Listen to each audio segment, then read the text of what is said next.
રાજકોટ જિલ્લાના ઉપલેટામાં વિવિધલક્ષી વિનય મંદિર town hall ખાતે પ્રધાનમંત્રી દ્વારા લાભાર્થીઓના આવાસોનું વર્ચ્યુઅલી લોકાર્પણ અને ખાતમુહૂર્ત કાર્યક્રમ યોજવામાં આવ્યો। ગુજરાત રાજ્યના 33 જિલ્લાઓમાં કેન્દ્ર સરકાર અને રાજ્ય સરકારના અમલીકૃત વિવિધ આવાસ યોજનાઓ હેઠળ આજરોજ 10 ફેબ્રુઆરીના દિવસે ₹2993 કરોડના ખર્ચે 1,31,454 આવાસોનું લોકાર્પણ તથા ખાતમુહૂર્ત કરવામાં આવ્યું છે, જેને લઈ આજરોજ ઉપલેટા તાલુકાના તમામ લાભાર્થીઓ અને વિવિધ રાજકીય આગેવાનો બહોળી સંખ્યામાં એકત્રિત થઈ ઉપલેટા ખાતે માનનીય પ્રધાનમંત્રી નરેન્દ્રભાઈ મોદીના હસ્તે તાલુકાના તમામ લાભાર્થીઓને વર્ચ્યુઅલી લોકાર્પણ અને ખાતમુહૂર્ત કરવામાં આવ્યું હતું।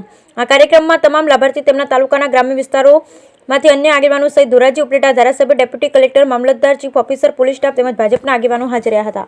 બ્યુરો રિપોર્ટ વિપુલ ધામેચા, ઉપલેટા। ગામના રહેવાસી છીએ અશોકભાઈ નાનજીભાઈ બાબરિયા, તેમની પત્ની સંગીતાબેન અશોકભાઈ બાબરિયા। અમે આથી ઓછામાં ઓછા 10 થી 15 વર્ષથી આ ભાડાના મકાનમાં રહેતા હતા। ત્યારે અમારા ગ્રામ સેવકની અમે સલાહ લીધી, અમારા ગામમાં જે સરપંચ છે, તલાટી મંત્રી છે, તે બધાની સલાહ લેતા અમે ઉપલેટા તાલુકા પંચાયત આવ્યા ત્યારે બધે ખૂબ સારા અને વ્યવસ્થિત જવાબ આપ્યો। ત્યાં અમે જે પ્લોટના ફોર્મ ભરાતા હતા તે પ્લોટના ફોર્મ ભર્યા, વ્યવસ્થિત જે ડોક્યુમેન્ટ માંગ્યા અમે બધા ડોક્યુમેન્ટ આપી દીધા। ત્યારબાદ અમારે 100 વાર પ્લોટની મંજૂરી થઈ। 100 વાર પ્લોટની મંજૂરી થતા તે પછી અમે જે સહાય મળે એનું પાછા ફોર્મ ભર્યા। એટલે અમને તે પછી અમને સહાય મંજૂર થતા તાલુકા પંચાયતથી ફોન આવ્યો કે તમારો વર્ક ઓર્ડર આવી ગયો છે ને મકાનનું કામ ચાલુ કરવાનું છે। અમે વર્ક ઓર્ડર લઈ આવતા પછી 2 દિવસ પછી મકાનનું કામ ચાલુ કર્યું। મકાનનું કામ ચાલુ કરતા ખુરચી હજી બંધાતી હતી તો અમને પહેલો હપ્તો 30,000 રૂપિયા મળી ગયો। ત્યાર પછી અમે લેન્ટર લેવલ સુધી જે મકાન પહોંચાડ્યું ત્યારે અમને 80,000 રૂપિયાનો હપ્તો મળી ગયો। એમાં જે ત્રીજો હપ્તો હતો એ 10,000 રૂપિયા અમને મળી ગયો। 20,000 રૂપિયા મનરેગા મળી ગઈ। 5,000 બાથરૂમના મળ્યા।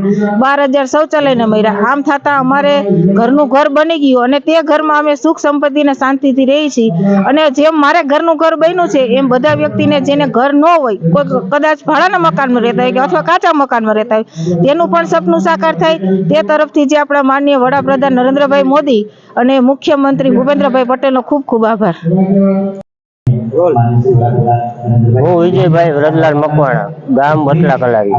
પ્રધાનમંત્રી આવાસ યોજનામાંથી મને 1,57,000ની સહાય મળેલ છે। તેથી મેં મારું મકાન કમ્પ્લીટ બનાવી અને અમારો પરિવાર સુખેથી રહે છે।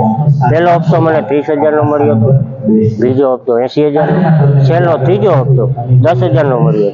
ત્યારબાદ 20,000 મનરેગાની મજૂરીના મળ્યા, 12,000 શૌચાલયના મળ્યા, 5,000 બાથરૂમના મળ્યા। એમ થઈ અને 1,57,000ની પ્રધાનમંત્રી આવાસ યોજનામાંથી મને સહાય મળેલ છે। દેશના યશસ્વી વડાપ્રધાન આદરણીય શ્રી નરેન્દ્રભાઈ મોદી દ્વારા 1,31,454 આવાસનું લોકાર્પણ થયેલ છે અને આ કાર્યક્રમમાં સમગ્ર ગુજરાતની અંદર લગભગ 9 થી 10 લાખ લોકો, લાભાર્થીઓ અને નાગરિકો જોડાનાર છે। તો આ કાર્યક્રમ દ્વારા એ આપણા વડાપ્રધાન શ્રી નરેન્દ્રભાઈ મોદીનું સ્વપ્ન છે કે 2047માં આ દેશ સંપૂર્ણ વિકસિત થાય અને એ દ્રષ્ટિથી વિકસિત ભારત અને વિકસિત ગુજરાત સાથે સાથે ગુજરાત પણ વિકસિત થાય। ગુજરાતમાં 2024 સુધીમાં કોઈ પણ પરિવાર જેને પોતાના ઘરનું ઘર ન હોય એવો ન રહે એવું સાહેબનું સ્વપ્ન છે અને સ્વપ્ન પૂરું કરવાની દિશાની અંદર અભૂતપૂર્વ કામગીરી થઈ રહી છે।